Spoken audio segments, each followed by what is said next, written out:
going on? This is David J. Coleman, and I want to welcome you to Coleman on Purpose. I'm so excited that you came to listen to my podcast again. I have been working on these episodes for what is almost now a year, and each one and each time it gets better and better and better. Thank you for tuning in. Thank you for listening. Thank you for sharing. Today we're bringing back Revisited.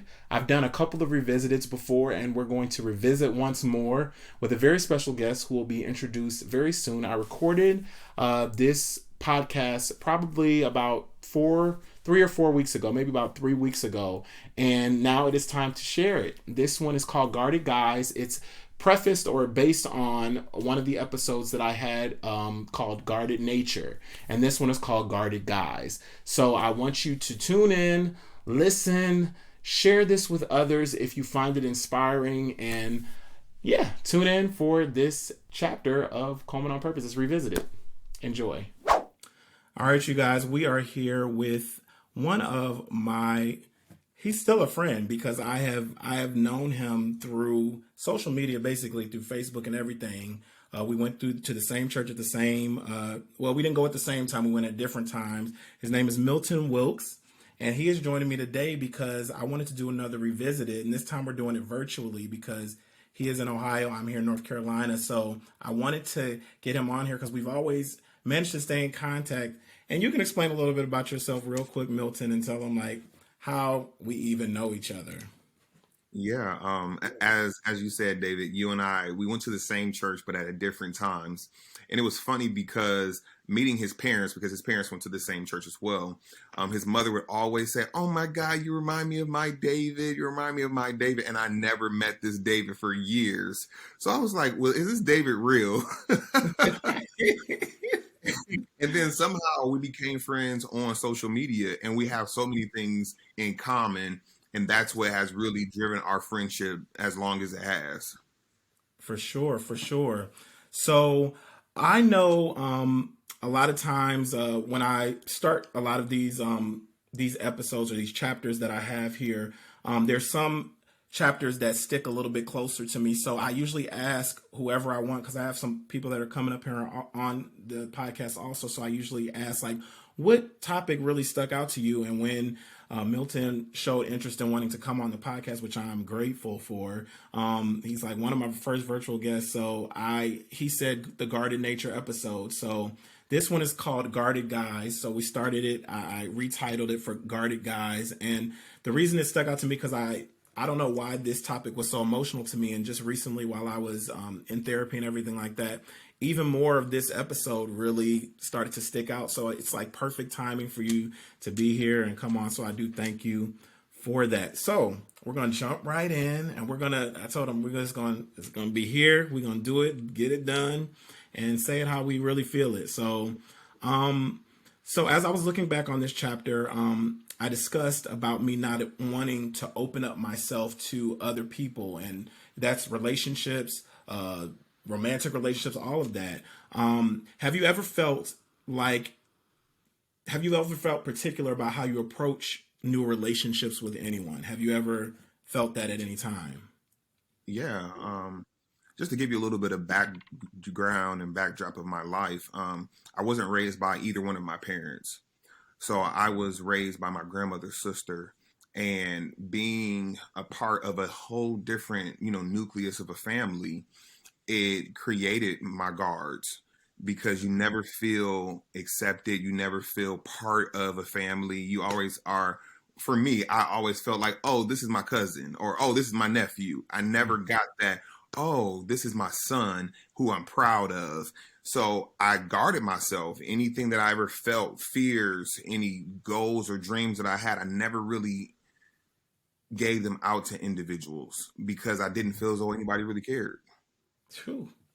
Yeah, that's a lot what I talk about. Even though I had a little family dynamic and stuff like that, it was always the outskirts because we were like the Christian side of the family, or not Christian side, like all of our family is Christian, but it's almost like we were like separate. It was really always like that. Yeah, the church family, right? That's always in church all the time, going and everything like that. So were there like any type of did you feel like any aspects of that guarding who you were in your life, did any other factors outside of that, as far as like for like romantic relationships or anything like that, were there any other factors that contributed to that, like while you were in high school or anything like that? Were you accepted while you were in high school, or like just back in the day, or were you always outgoing and fit in? Um, it depends on the trajectory that you look at it in. So Okay. when in high school, I went to a performing arts school, so everybody was abnormal. I would have loved that. Oh my God, I would have loved that. Oh my God. What school did you go to? Toledo School for the Arts. So I'm from Toledo Oh, originally. yes, and I subbed there. You know, I subbed at that school for a few months while I was there, and that was my favorite time to sub, when I was at Toledo School for the Arts, because it was Yeah, like everybody there was the same goal, same right. same drive. So you weren't really, it wasn't hard to like fit in sometime. Not too much. I had my core group of people that I would hang out with and friends, but I feel as though we all had the same things in common. So it was kind of like the individuals who had shattered home lives. We all kind of navigated to one another. Okay. Um, but as it concerns like romantic relationships, yes, it did create barriers, and my boundaries were very, very high when it came to romantic relationships and not feeling comfortable exposing exactly who I was. So I was bringing a lot of times to any relationships and friends a representative. Right. So did you have a hard time with like who to let in and who to let out at the time? Like when you would like get somebody close to you, did you overthink it? Like were you overthinking it, or were you always like just wondering if they were going to be around or what? Yeah. So my abandonment issues actually were birthed throughout my childhood because of not having my parents. So you're always thinking whoever is in your life, okay, well, how long are they going to stay? Because neither one of my parents are here. So, Mm, um, yeah, yeah. so as far as overthinking those relationships, yeah, I think for 100% I did, but I also placed people higher in the totem pole from where they should be in my life because of that too. So That's giving placing titles on people, oh, that's my best friend. They are not your best friend. I'm just learning that at 40. Like not Yeah. everybody is my, like I'm just learning lessons like that because Mhm. I used to try to keep everybody so close to me.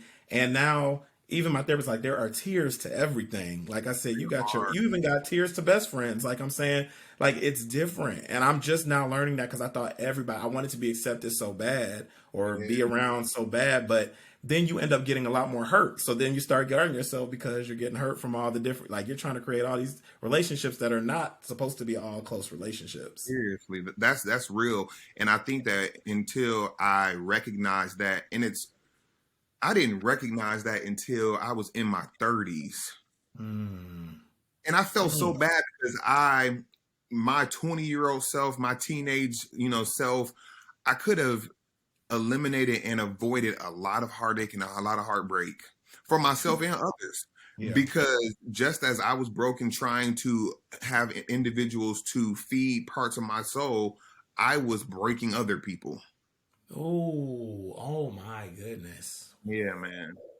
Okay, that was a good one, right? Because that's, in a sense, that's what I have felt at times. So when you're going into these relationships, you'll go in thinking that you're trying to feel something within you, and then that other person you're totally dismantling or making them like, and that is a horrible feeling No, because it like you is. have a genuine love for the person, but there's certain things that you definitely have to heal in that time frame. So this is what brings me to this next point where I also discussed in that previous episode about feeling like I had failed the relationship. I got pretty emotional on that portion of that the podcast where I talk about failing, and I think a lot of that was probably due to some things about marriage. A lot of the things we're dealing with marriage and stuff like that. And have you ever felt like you've learned lessons from your failed or fractured relationships? Because some of them can be fractured, and like there's a sense of the trust factor where you can't quite trust that person the same exact way. Both friendship and romantic can be either or. Have you ever felt like you've learned lessons from that? Yeah. So just to give a little bit more insight to the listeners, I was married for 11 years. I got married when I was 20, and at 31, I woke up and said, "Whoa, this is not it." And I was very disappointed in myself in that point, but I have over the years had to, pat myself on the back, because it takes a brave person to say, okay, I've grown from where I was as a child at 20 to who I am now. Because at 25 is when you actually really have your brain really develops. Mm-hmm. At 20, I didn't know that, you know. Mm-hmm. Um, my outlook on people changed after divorce, because my divorce was very toxic, and my trust level for people went down, because for me, I am loyal to, maybe to a fault, but if you tell me something, no matter if you do me wrong, I am not going to go around telling people what you told me. It's just the integrity part of me. That's good. And to have certain things shared, it broke me, and that is where my guardian nature came in from.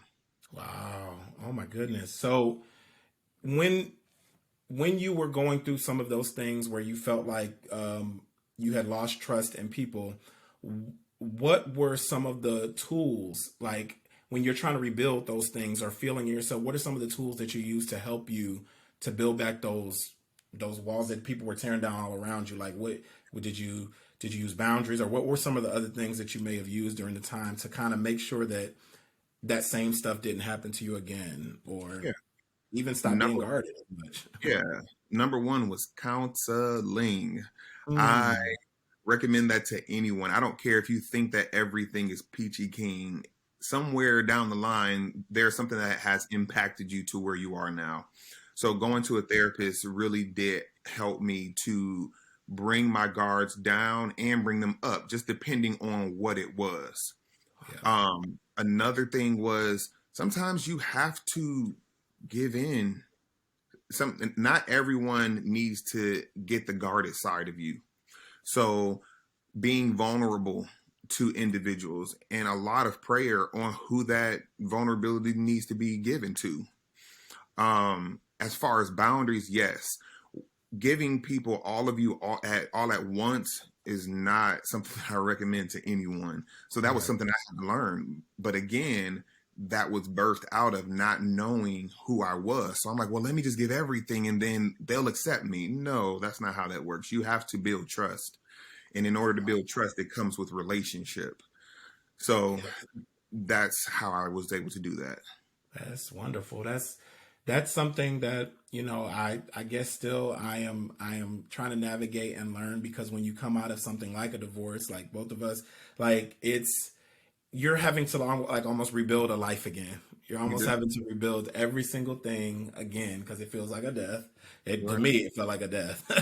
Yeah. And it was rebuilding friendships or people picking sides or all of these different factors that go in with that. So then you go in like, I'm out here in this world. It's a whole new set of world, a whole new thing that's going on here. You feel like you've missed like time, not missed out on time, but just a lot of time has passed. So you're coming back out into a brand new world, and you were very young. I was actually what you said, the age 25 when I Mhm. got married, but I was 24 when I was engaged. And so yes, as we grow, as we develop, or find more of who we truly are as the essence of us, we start to want to have those types of we want to have a happiness about us. We don't want to walk through life just surviving, you know what I'm saying, just surviving. And I feel like we've done that a lot. And I don't blame every single thing on the church. I just say that there are so many things that are placed there, and I've talked about this on many of my episodes, where we're taught certain things that are thrown out there, and we're trying to go by that rule or law, but everybody is not the same. Everybody that is in that pattern is not the same. And I was saying this on one of my past episodes. I said everybody is unique in their own relationship, within Right. their own person, within all of that. So I'm like, how can you expect anybody to just stay down this one path? There's so many branches to it, and people live that whether they want to do it in secret or they want to do it in public. So Right.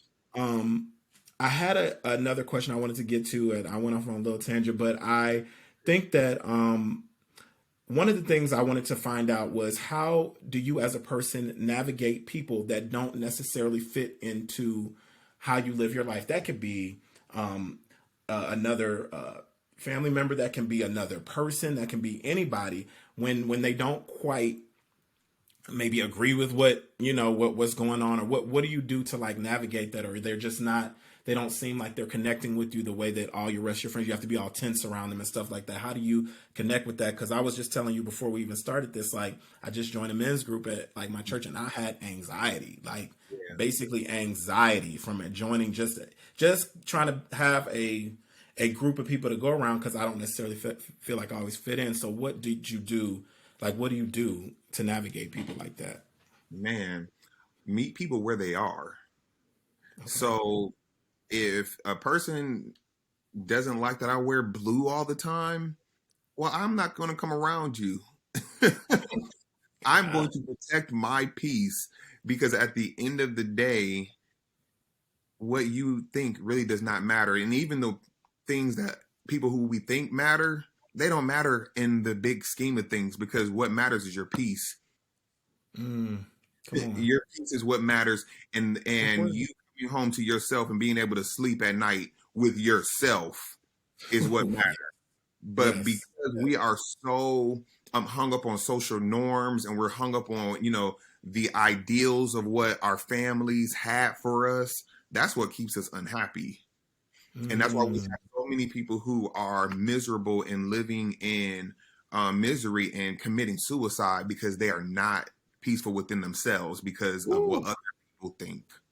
It's very sad. It's a very, very sad, and it's gotten even worse because a lot of people have placed these pictures of how everything is so wonderful and cheery and great, and inside are dying on the inside. And it really hurts my soul sometimes when I just sit back and watch it. Like, you see the most happy, the most vibrant, the Right. most just, and it's all they say, the ones that are always happy, smiling, whatever, they might be the ones that are hurting the most. And it's Yeah. like, that is like what my I feel like sometimes my call is to like bring all of these guards down. Even though Right. I'm the most guarded person in the world, I'm like, bring all your guards down, because that's the only way we're going to get to know people where they are, like, to, like you said, meet them where they're at. That's the only way we're going to do that. And I feel like if we just walk around either all the same, like this is what I said, like I go into a group of guys and everybody's acting the same exact way, Hmm. everybody's trying to sports, this, that, everything that fits into that narrative.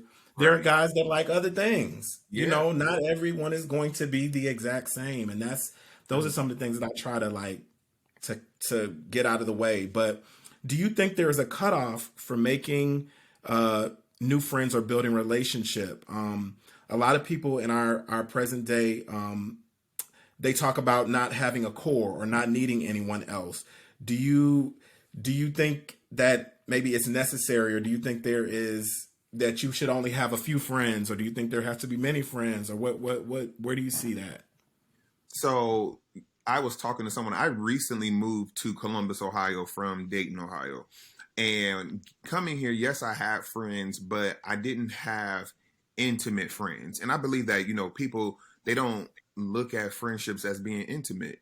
It's not sex, but having someone that's looking into your heart. I, me myself, I joined a men's group as well. It's called Brothers in Unity here, Yeah. and it is a black male group, and we come together. And I said this in our group. I said, it is so hard as an adult finding friends. You are telling me. Oh my gosh. Yes. Like, unless you have a social group that you're meeting friends of a friend, it is very difficult finding friends. Yes. So your question was, is there a cutoff to finding friends? I Yeah. don't think that there is a cutoff. However, it is sometimes difficult finding a friend. Gotcha. Um, but it takes, like I said, vulnerability, communication. And one of the things that our generation is so um, piss poor at, I would say, is communicating, Yeah. because we have these phones that we text on all day, and it takes Yes. away from interpersonal relationships. Yeah. Agreed. So when you ask the person, oh, well, how's your relationship with so and so? Well, they can't really tell you, because it's what they read, not what they're Right. hearing. They're not Right. hearing tone. They're not seeing body language. They are only Right. going by texting. So I did I answer your question all the way? Because I kind of You went on a did, you did. You said there is not a cutoff to what you can, like, how many people you can have around you. Because I've always thought a lot of times, because I'm in the industry, like as a flight attendant, you're in an industry, you're meeting so many people. There's so many business, like business transactions that you're having, like with people, and then you're going and these people become your friends for a few days, and then all of a sudden, everybody's life is busy again. So you're trying to build relationships and do all of that, but it makes it hard because of like what is required of us, and just getting out there working, and then having these people, they're your friends for a minute, but then they have to go and do their job too. So it's like I try to find friends outside, but then it doesn't work out because they're working. You know what I'm saying? They're working like regular nine, like either a 9 to 5 or just other jobs, yeah. and we just can never connect. So that is a wonderful. I think that your brothers in unity, that is a great thing to have. It's like when I'm in the church, it's you're trying to go about the model that you've always gone through with being with brothers and stuff like that. But a lot of times, as much as they say you're welcome, there's no differences and da da da da, it does feel different. It does feel different at times. You'll be talking, and I'm like, why do I not sound like everybody else? Like, why do I feel this way when I'm here? And it just is very awkward.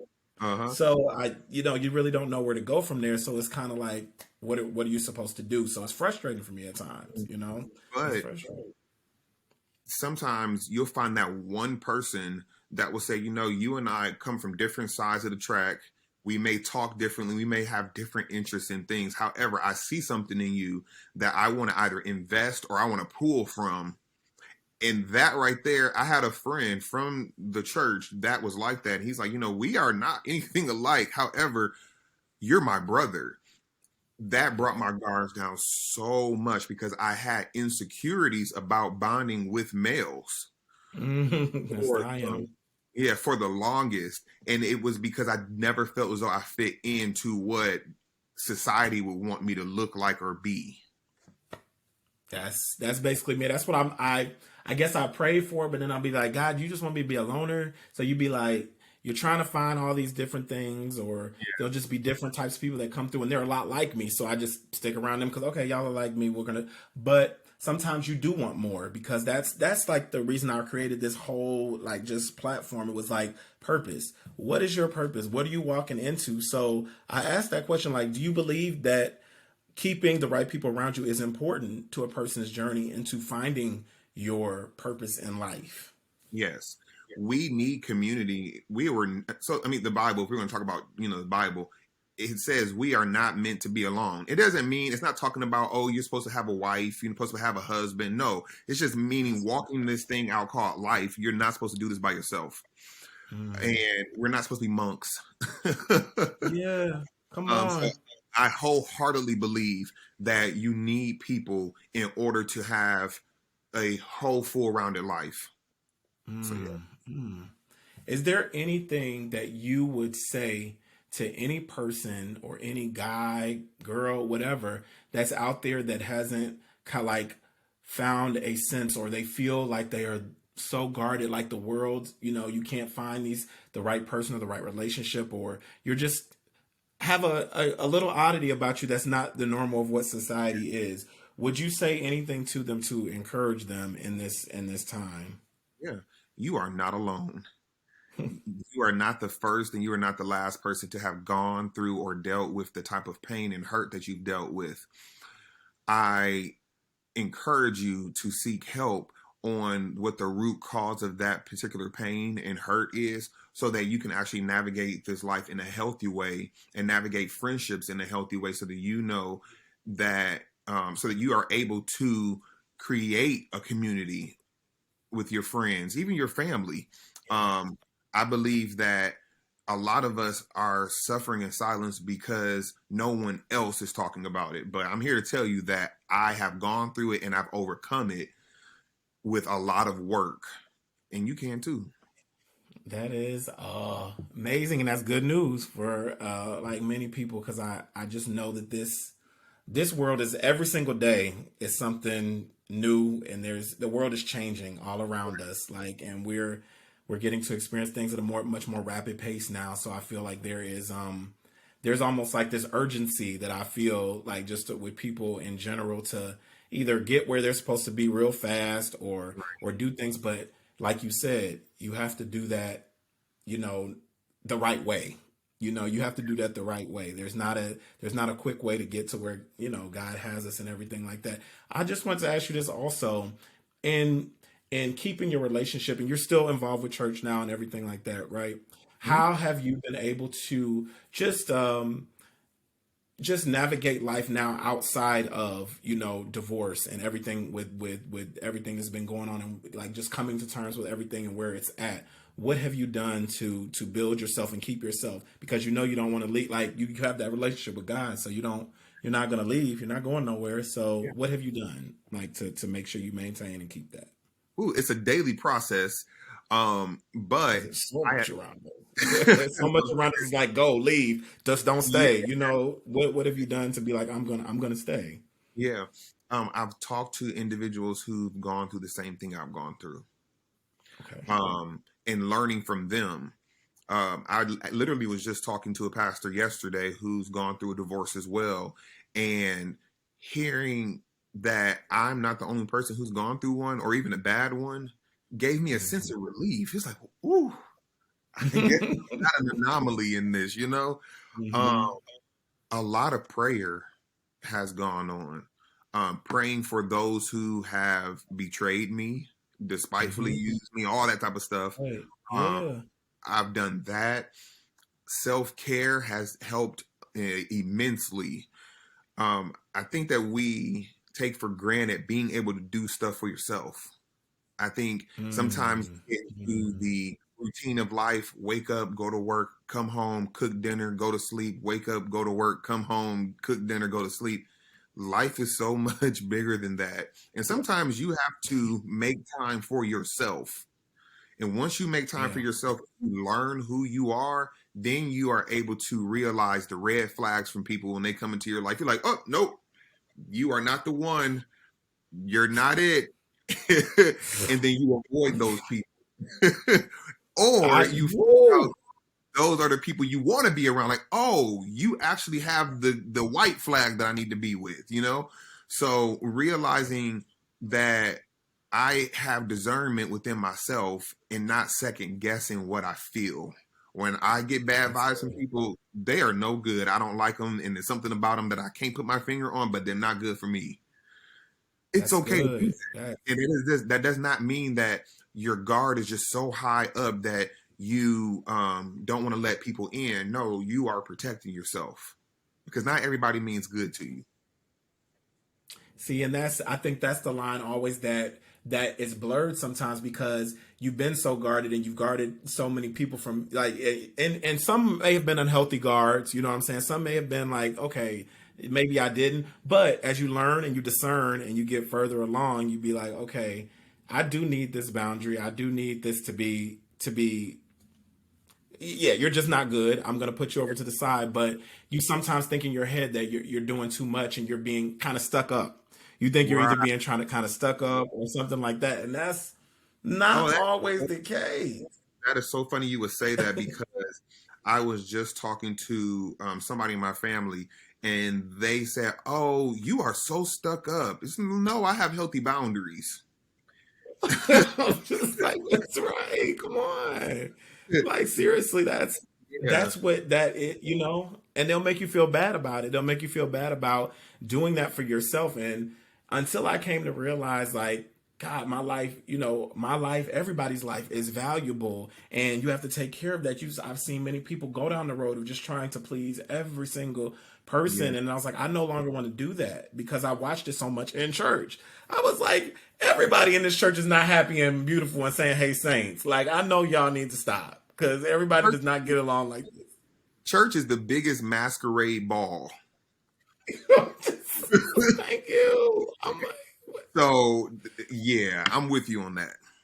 it's a learned behavior. It's a learned behavior, and like to break those little things down. I'm thankful, like you said, counseling, therapy, all of that stuff breaks down all of those things, and you're like, oh, you're just talking it out in your head. And you're like, Oh, that's what that was. Oh, this is what this is now. And Yeah. you just come to terms with like, this is how I want to be. This is the way, this is the life that I want to live. I don't want to live or grow up the same way maybe a family member or a friend did. I want to be my own. I want to be my own individual and walk with purpose, you know? Yeah, one of the things that kind of triggered what you just said is being your most authentic self. And if people cannot respect that, then they do not need to be in your life. That is their ticket to go on across the street, because if they can't accept your most authentic self, they don't want you. Come on. Come on. That is beautiful. And I can leave that like right there where it is, because it's like that, Yeah, that like is that. what this is all about. Yeah, Being your most authentic self, being true to you, and finding your purpose within that real self. And my yeah, pastor was just talking about this. I've been doing this like since April. Then my pastor just the other day started talking about, and I'm just mentioning real quick because he was like, you can. So this is, and explain to me if I'm going crazy on this, and then we'll get. I don't want to keep it too long, but I said there. I sound like a pastor. Anyway, I said he was saying, what if your self that you were back then is not who God wanted you to be? But then I started thinking it back, like went back all the way back to like my childhood and stuff like that, when I was happy and when there was a lot, like I didn't have really a lot of cares, and I was free to be me.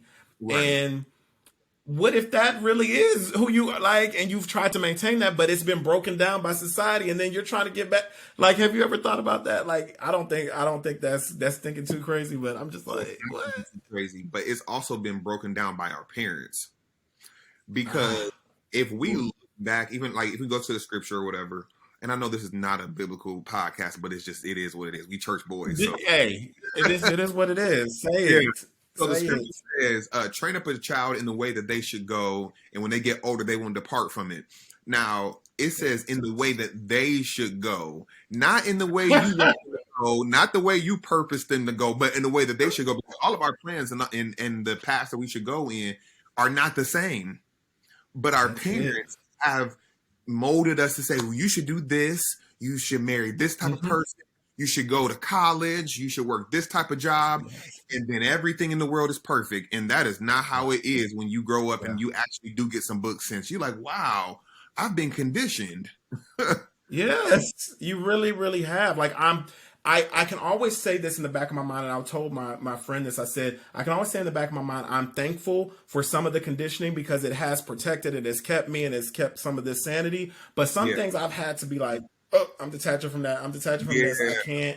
I can't stay. That's gonna lead me down a road of that I don't want to be. So I totally and fully, I knew it was going to be a great conversation. And Milton, I thank you so very much for coming on Coleman on Yes. Purpose and being my first virtual guest. And we are nervous. We was getting it all done. We were saying what we had to say. Is there anything else that you want to say before we go? No, well, I appreciate you for inviting me onto this platform. This is my first time doing anything like it, and I am glad that I was able to do it with you, my brother. I just hope that this conversation was able to help someone to overcome or even make the next step in overcoming their guards. Yes. Everyone has them in some shape and form, but you do not have to go at it alone. And I know I've said this during this podcast already, but just know that you are not alone. You can reach out to me. You can reach out to David if you want to talk, and we're here for you. That's about it. Thank you. Thank you so very much. And hopefully we can do another one sometime soon. Okay. We will. Man, I really hope you enjoyed that Coleman on Purpose Revisited. I really had a great time sitting down with Milton and him just like opening up and really being vulnerable and talking about things that really are very similar to things that I've been through, but had a different twist to them. That's why it's always good to hear different perspectives from other people, not just me all the time. And I really enjoyed doing that with him and just kind of just really chopping it up and really being open about it. It really opens me up even more than when I'm just sitting here talking on a regular, basis on my podcast. So I really love doing that. I want to do so many more of those. Make sure that if this inspired you, please let people know about this. Milton has truly become like a brother to me. And we have never even I don't even think met face to face, but just the power of social media and the power of everything we have, it really is special. And I really hold him close. If he really inspired you, or you want to hear more things that I've been talking about on Coleman on Purpose, go and listen to some of the old episodes as well as this one, and share it on any type of platform, or let people know about it. I really appreciate it, and I'm sure other people will love it too. Make sure you follow me on Instagram at DELUXEDAVE. I am also on TikTok. You can follow me on there. I'm at DavidJ.Coleman, and I'm also on Coleman on Purpose. That's all you have to type in on TikTok. There's two different TikTok places, one where I keep a lot of the Coleman on Purpose stuff, and one where it's just the fun me. You can definitely follow me there also. Please remember, you are unique, you are loved, you are created for greatness. I will be back in April, taking a little break in March to get myself together. You got to take time for yourself, because it does take a lot to continue doing this, even bi-monthly. Like, it takes a lot. And so I will be back in April, and it's going to be great. So make sure you are back here in April as we start a second year of Coleman on Purpose. Till next time, holla.